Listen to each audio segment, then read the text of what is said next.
Welcome to Miney Stories. My name is Miney. What I do here is I read you stories I find from strangers on the internet, and I discuss them while I also play Minecraft. I do not use any AI. All of the voiceover and gameplay are completely my own. None of the stories I find and read are my own, but all have been provided and shared publicly to be commented on, and I intend to provide commentary and not just read the story and move on. To try and stand out from other YouTube channels, I will have 4 separate playlists: the Miney Stories playlist, the Normal Survival World Stories playlist, the Hardcore Survival World Stories playlist, and the Shorts playlist. The Miney Stories playlist will be all channel trailers, announcements, and things like that. In the Normal Survival World Stories gameplay, I will read you interesting, wild, and funny stories and focus on surviving day to day and eventually beat the world and make a new normal survival world. In the Hardcore Survival World Stories gameplay, I will read you scary, creepy, and freaky stories while I explore caves and scary areas until I eventually die and start a new Hardcore Survival World.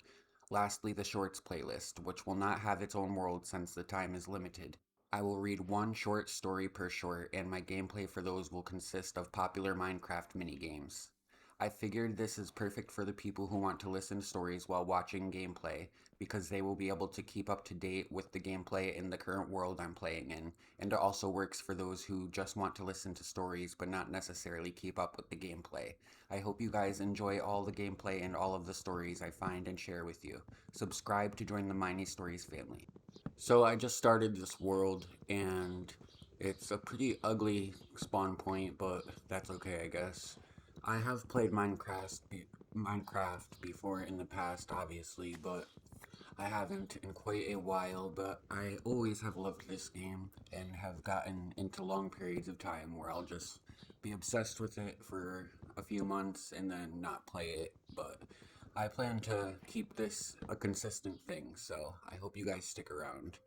My plan so far is I'm just gonna get materials to build a house so I don't die right away, and then eventually get resources. So let's get started with story number 1. This story was uploaded to Reddit by acrobatic underscore echo 1556, and it is titled Dating My Favorite Celebrity. This has been my life for the last few years, and I downplay it a lot because I'm sure the people around me are tired of hearing about it. But it still blows my mind, and I can't believe this is my life. I was dating my ex-fiance a few years ago, and was completely head over heels in love with him. I would have put it on my life that he was it for me. No second thoughts. I completely adored him. We had a baby, and that's when reality hit him, I guess. He ended up abandoning us overnight. No excuses, no warning signs, no explanation, just gone. Which is so incredibly sad. I hate hearing stories like that where someone has a child and then the father leaves. I was absolutely destroyed, and it took me a little over 3 years to stop crying about him. I had never hit rock bottom so bad. He also left me with 20K in debt, no job, a lease, and a newborn. Oh yeah, so he's just really not a good person. I could not see the light at the end of the tunnel for years and swore I would never be happy again. I knew in my heart I would always care for my ex, although he put me through the hardest part of my life. I've had this huge crush, nearly obsessive crush, for 22 years on a huge household name celebrity. Literally everyone knows that about me, and at my high school reunion, it was all that was brought up. Are you still a huge fan? I'm sure it's number one thing that people would mention if they were asked to name a random fact about me. Well, I think we all have at least one big celebrity crush. I know who mine is. I'm not going to say here though, but I think we all have at least one. One night, as I was crying myself to sleep for the millionth time and fighting the urge to text "I miss you" to my ex, I decided to message my favorite celebrity on social media instead, just for fun, not expecting him to ever see the message. I went to sleep and woke up at around 5 a.m. randomly. I checked my phone to see the time and saw a notification that he had responded. I immediately sat up, wide awake, and went to my messages. Can I meet you sometime? I've been dying to for the last 2 decades. Sure, let me know when you want to, was his response. Which is, I don't know if that's strange or cool. I'm not sure how I would feel about that. I guess everyone would want that to happen to them, to have their favorite celebrity crush want to meet them. I wrote back immediately and said, okay, I will let you know when I go to your next concert. And then it hit me. What if it's not really him? Exactly. So I asked for proof. He asked me for my phone number and then proceeded to call me. In fact, it was him. There's no denying that voice. We spoke for about 30 seconds, nothing crazy, but I immediately burst into tears of disbelief. I was freaking out. We spoke on and off and FaceTimed a few times within the next few months. Then he came to my hometown to perform. I messaged him and asked if the night was good to meet him. He said yes. I was so nervous getting ready, making sure my hair and makeup was on point, my outfit looked great, etc. After the show, he sent me his home address and asked if I was hungry. He literally invited me over for dinner and after his concert at his mansion. Long story short, it's been a year, December 11th, 2024 to be exact, since we started seeing each other, and he's flown me out to his other mansion in LA a few times since. This is very interesting. I wonder who the celebrity is, or if this person's gonna say their name. Well, probably not because it's the internet, so they don't want to put them on blast. But yeah, that's very interesting. There's still more to the story, but I just think it's. I don't know if it could be considered strange for a celebrity to pursue a fan like that. I guess the fan pursued the celebrity. Um, Interesting. I guess it could be considered a red flag, but not all celebrities are bad people, so maybe they just. Plus, if you're a huge celebrity like this person is saying, there's probably only so many options out there that haven't heard of you, so pretty much it's. I guess what I'm saying is it might be hard to find someone who isn't a fan if you're that big of a celebrity. So the rest of the story.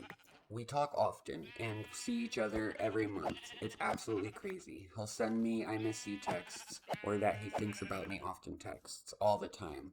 My ex-fiance absolutely hates this for me and I love it even more lol.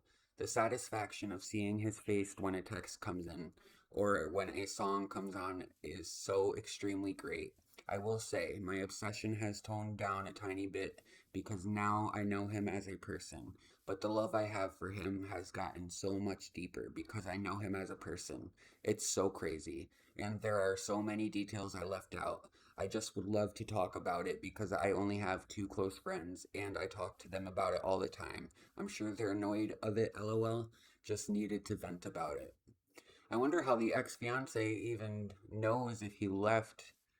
Well, so I thought he left maybe the her and the child, but maybe he just left her and still comes around to see the child and that's how he knows about it.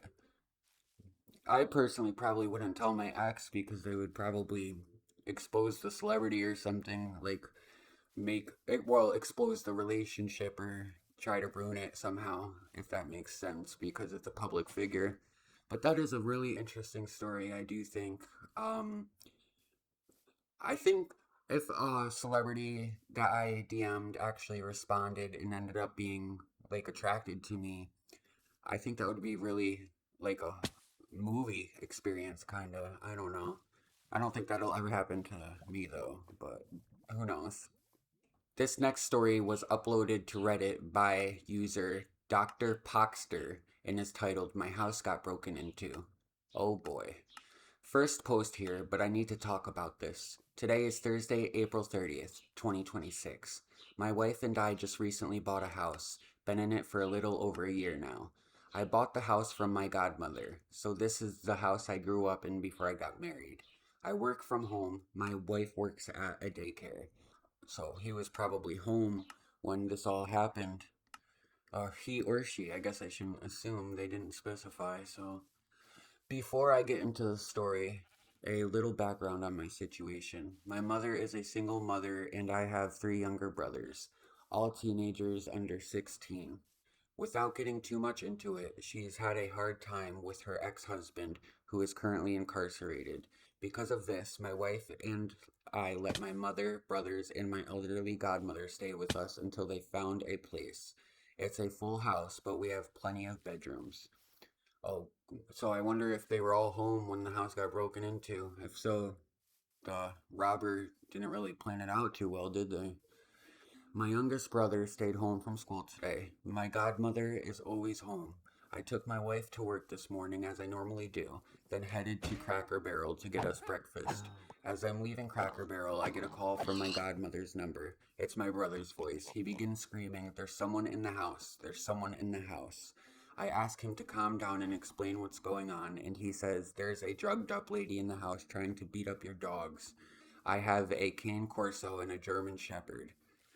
So I wonder if the person broke in with intentions of stealing or if they were just someone who was clearly out of their mind and didn't even know what they were doing. That's interesting. Also scary for the little brother. Imagine just being home from school and that happens.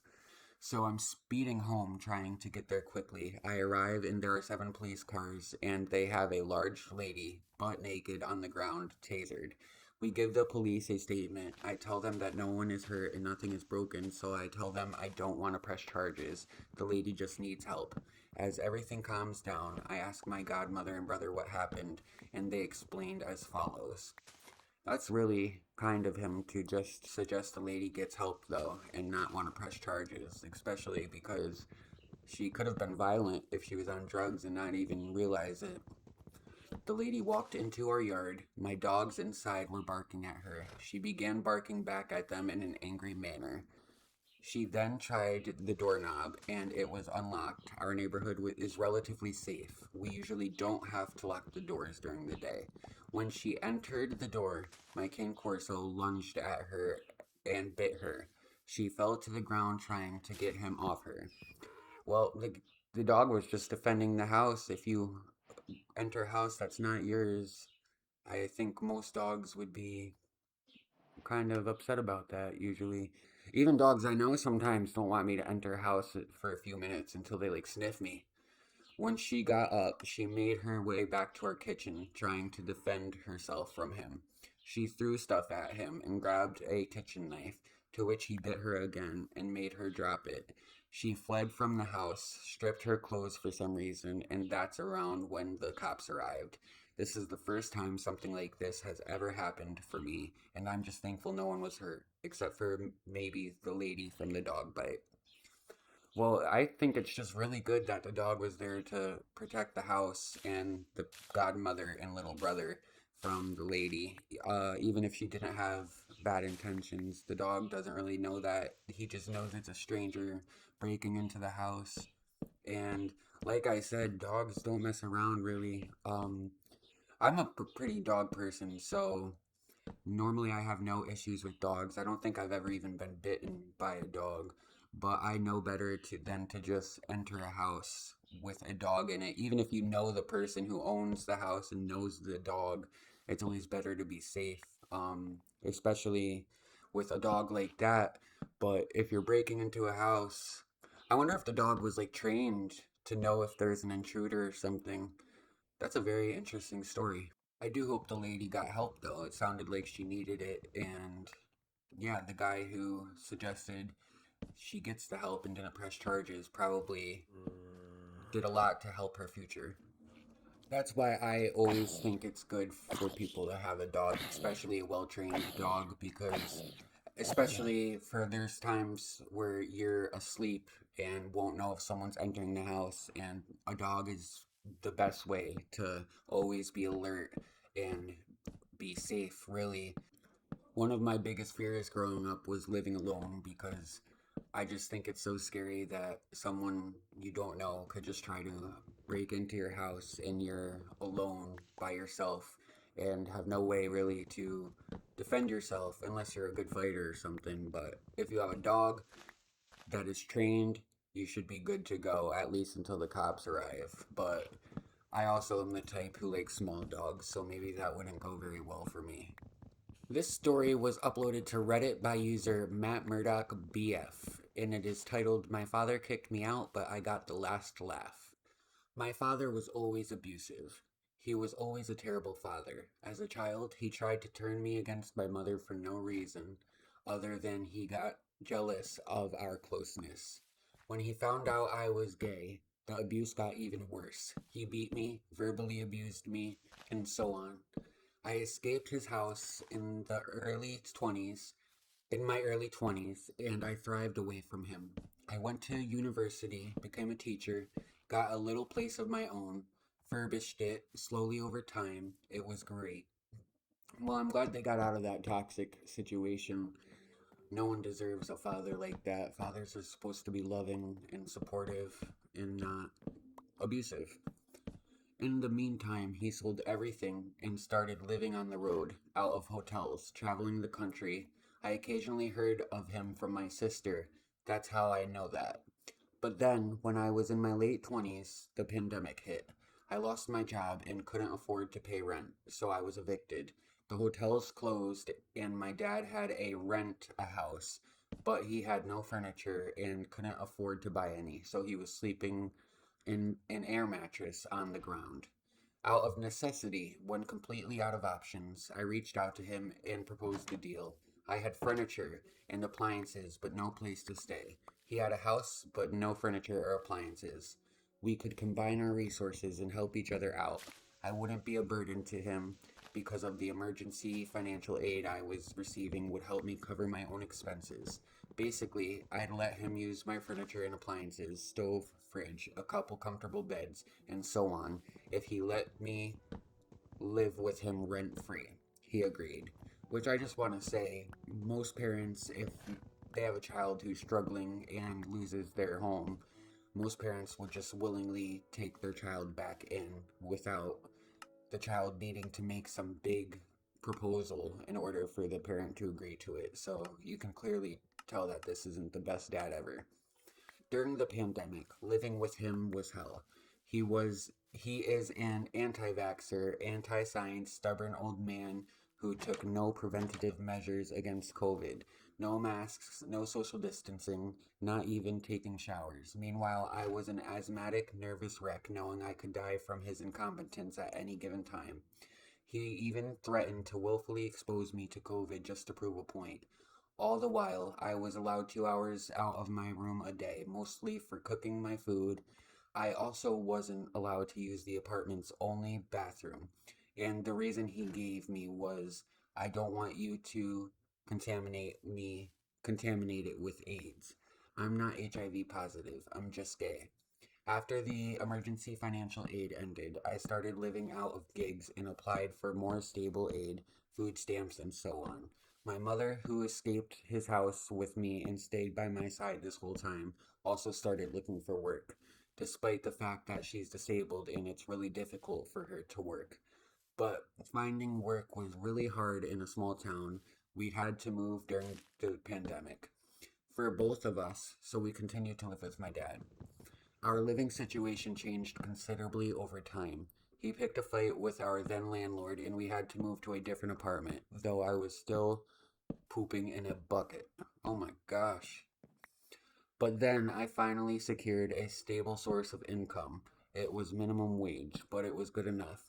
I wanted to leave then and there, but my mom convinced me to stay. He's 79 years old. He can't be left on his own, and he helped us during the pandemic. We owe him. She was always too soft on everyone.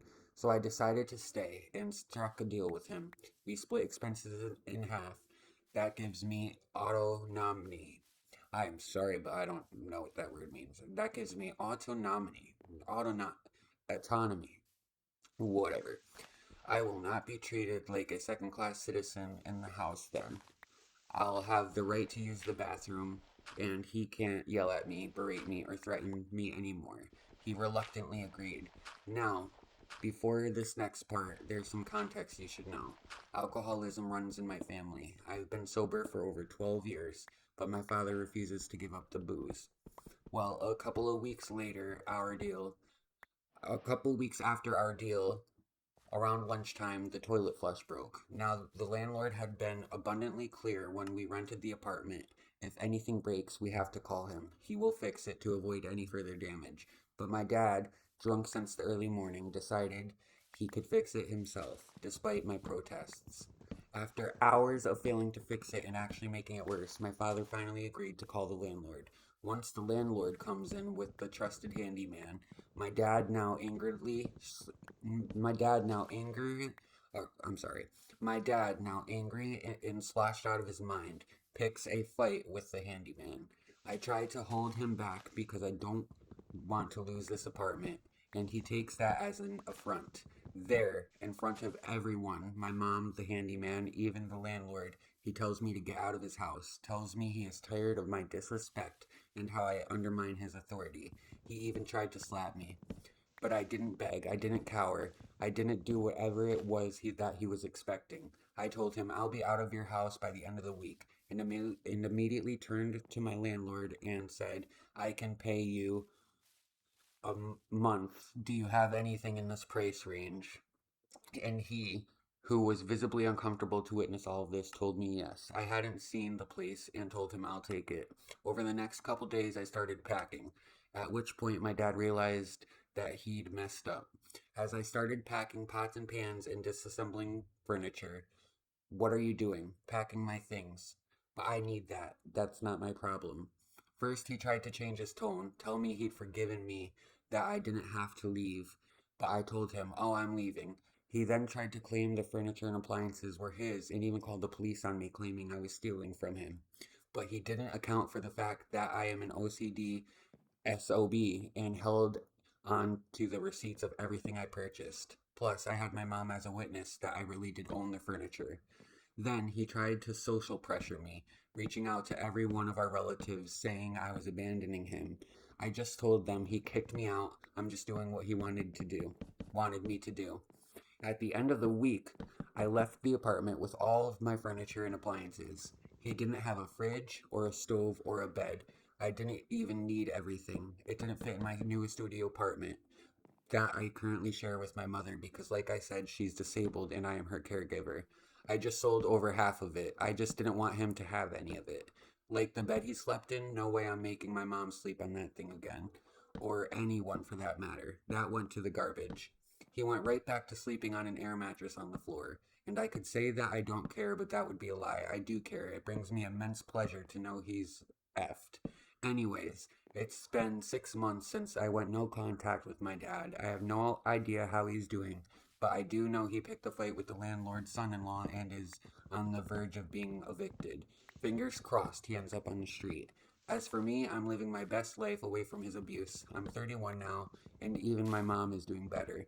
Though when we first moved out, she called me out for being too cruel with my dad. Anyways, that's my story. Thanks for reading it. That's a really intense story. No one deserves to go through that with a parent. It sounds like the mother definitely was being a bit soft with the father, probably because she still has love for him.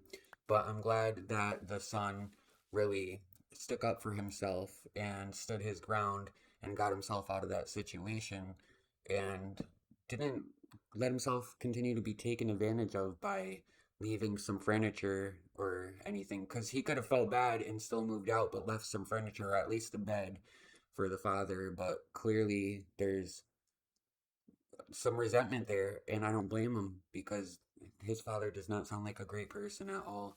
And I'm just glad he's out of that toxic situation.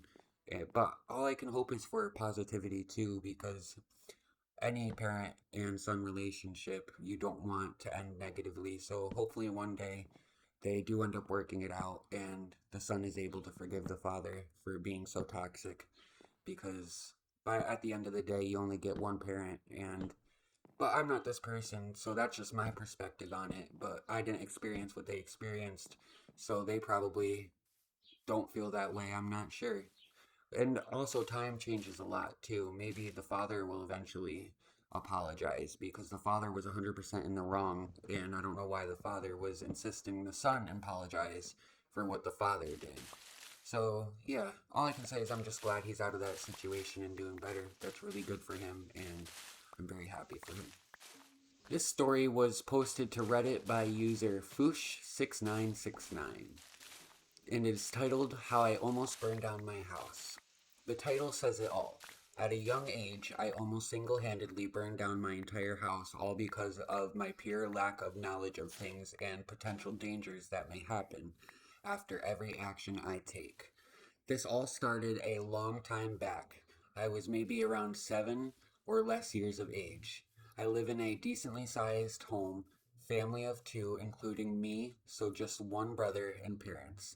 We also had a dog and cat. At this time, my younger brother was probably around 5 at the time. My younger brother had tons of stuffies, and I did too, still keeping most of them to this day. Anyways, one of his stuffies came with a red, thin, and small blanket attached to one of its arms too well. Pretend it was the Stuffy's blanket. A few months passed, and the blanket attached to the Stuffy's arm was removed. Probably broke off because of my brother playing and tugging on it too much. So now my brother had the possession of a small, thin red blanket and didn't use it much. Well, you might be asking, why is this relevant to the story? Well, soon you'll find out. One day I was in my brother's room, probably looking around in his stuffy box, and found the red blanket. I thought it looked pretty neat and played with it for a little. My brother watching on. Eventually, my eyes focused on the lap in his room. I think they mean lamp. That was currently on. And in my little toddler brain, I decided to lay the blanket right on top of the lamp, where the light peering out would need to go through the red blanket. And once I tried this out, the light in the room became red, because the only thing illuminating in the room, because the only thing illuminating the room was that one lamp. Me and my brother thought this was cool as F and played around with it for a little more, taking it off and putting it back on top of the lamp a few times. A few minutes later, our parents told us we were heading somewhere and that we would need to leave the house for a little while. And before we left, I thought it would be a good idea to keep the lamp on, with the red blanket still on top, for the entire time we were gone. I think I left it on there because I wanted to surprise my parents with it or something along the lines of that. I honestly forgot. Honestly, kids do dumb stuff a lot. I remember when I was younger, I didn't realize you couldn't put pots and pans in the microwave. So I was trying to make ramen noodles and nearly burned my house down the same way. I remember having to like run upstairs and get my parent, and I was just like freaking out because I didn't know what to do, and it was so scary. And honestly, so preventable too. If I had just realized I shouldn't put metal in the microwave, I don't know why I didn't know that. I'm pretty sure I was of the age where most people would have known that, but yeah, kids do dumb stuff sometimes. So let's see what else happened in the rest of the story. A few hours pass, and we eventually get back home. Everything seems normal at first. I head to my room and do my own stuff for a little until I am called to my brother's room. I am confronted by both of my parents. My dad holding the red blanket with one of his fingers, pinching it from one of the corners. The first thing I see is a gaping hole in the center of it, surrounded by black marks. I was confused at first, but reality eventually struck. My toddler brain went into overdrive and eventually figured out that the heat from the lamp completely burned a hole through the blanket. My parents were worried seeing this and told me that I could have honestly burned down the entire house or at least damage it. And lucky for me, it didn't. The lamp wasn't hot enough to completely set the blanket ablaze and spread from the wooden desk to the walls and then to the entire house. What was strange that that the fire alarm never went off, as the fire alarm was right outside of my brother's room. The fire must have been very gradual. This might not have sounded like much, but this blanket in my dumbass toddler brain could have seriously damaged thousands of dollars worth of stuff in the house, and even worse, could have killed both pets. I am thankful to this day that this house is still in one piece and not a pile of ashes. Anyways, don't be like the 7-year-old me and make stupid decisions that could have possibly ended things in tragedy. Anyways, that's all I wanted to say. And happy ending. The blanket was thrown away. Well, that's a very interesting story. I'm glad the house is obviously okay and the fire never spread.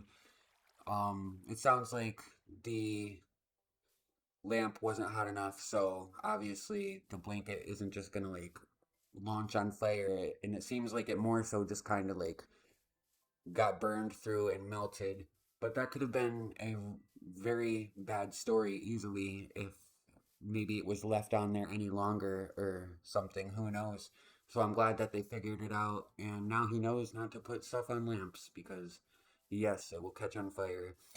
It's strange because I used to like to do stuff like that too with my lamps. I prefer the dark, so I used to put like random shirts over my lamps and stuff just to try to make it not as bright in my bedroom. And then I'd be looking over and see it kind of like smoking a little bit. I'd be like, what the heck? So I can definitely relate to this story a little bit.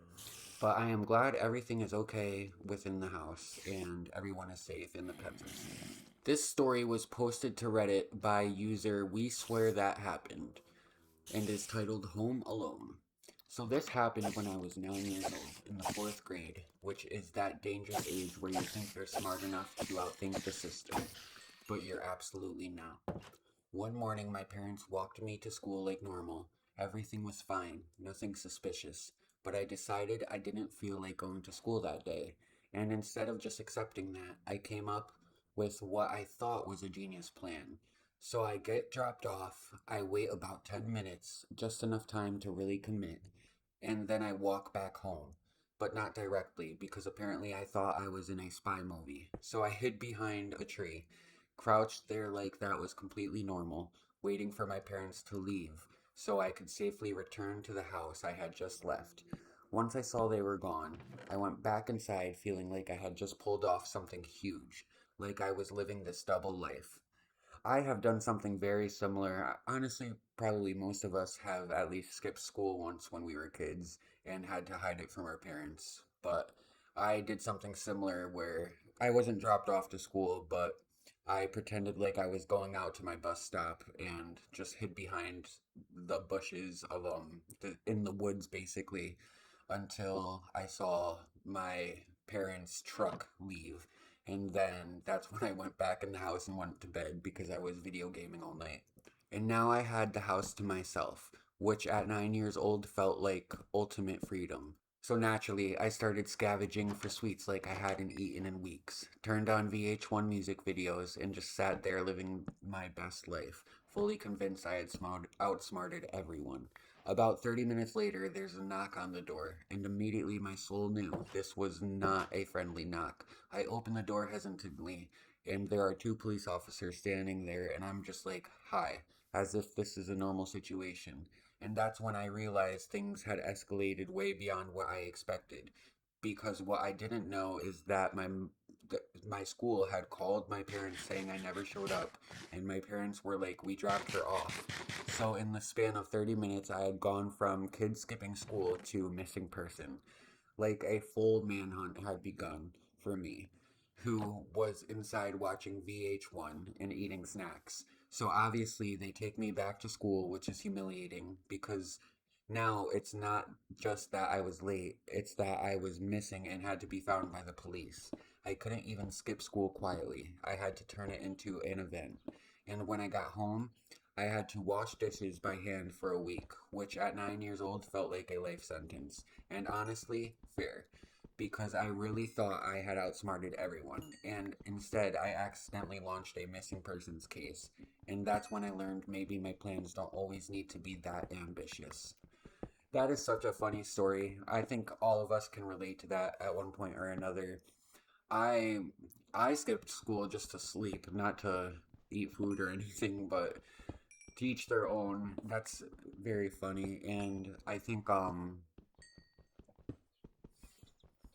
that's honestly such a funny story. I think we can all relate to that. I'm pretty sure most of us have skipped school at one point or another. I was lucky enough to um have a house phone, so the school would call my house phone and not a parent's cell phone. So when they called, I just deleted the voicemail, I think. I don't fully remember. I was a bit sneaky as a kid. So I don't even think I got caught that time. But this guy definitely could have planned it a bit better. But he was also pretty young too at 9 years old. I was a bit older, so the school didn't take it as seriously if I didn't show up. But that is a very funny story, and I'm glad he got home safely and everything ended up okay.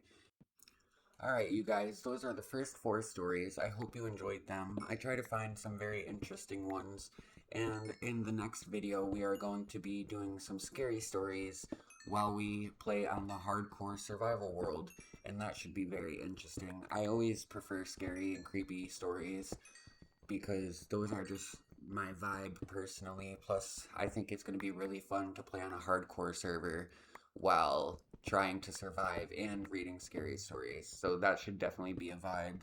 And so far for this world, we have gotten some pretty good progress done so far. I've been basically just trying to get resources in my house set up so that I can have a home for when we play next time and have some food and stuff all good to go. And then I think the plan for next time is we're gonna go mining because I definitely want to get a bunch of iron, get a full set of armor, all the tools and stuff, and maybe go explore the world a little bit. And yeah, this should be very fun. I do really like this world. I at first didn't like it because the spawn point was just, I hate that kind of biome. I don't think it looks pretty at all. But I think I found a nice little spot, at least for a starter home. And I know the house is kind of basic. We're gonna eventually upgrade it. This is just so we get some shelter and don't gotta worry about any mobs trying to attack us or anything. I have some food cooking here, and then once this all finishes, I'm probably going to end this video and start my hardcore world, and then we'll do that next. And I'm very excited for you guys to be watching all the gameplay. Like I said, I think it's a cool idea what I'm doing because a lot of people just like to listen to stories and not really uh keep track of the gameplay, whereas other people like to know exactly what's going on with the gameplay and keep track of everything. So this is kind of the best of both worlds for everyone. Also, I know I mess up on reading sometimes. I'm working on it. I think this is going to help me a lot reading you guys these stories, but please bear with me. And I'm normally much more talkative, I guess, but right now this is my first video, so I'm definitely a bit shy, but I'm gonna get there. So I hope you guys stick around and enjoy all the stories and gameplay. And yeah, subscribe to join the Miney Stories family.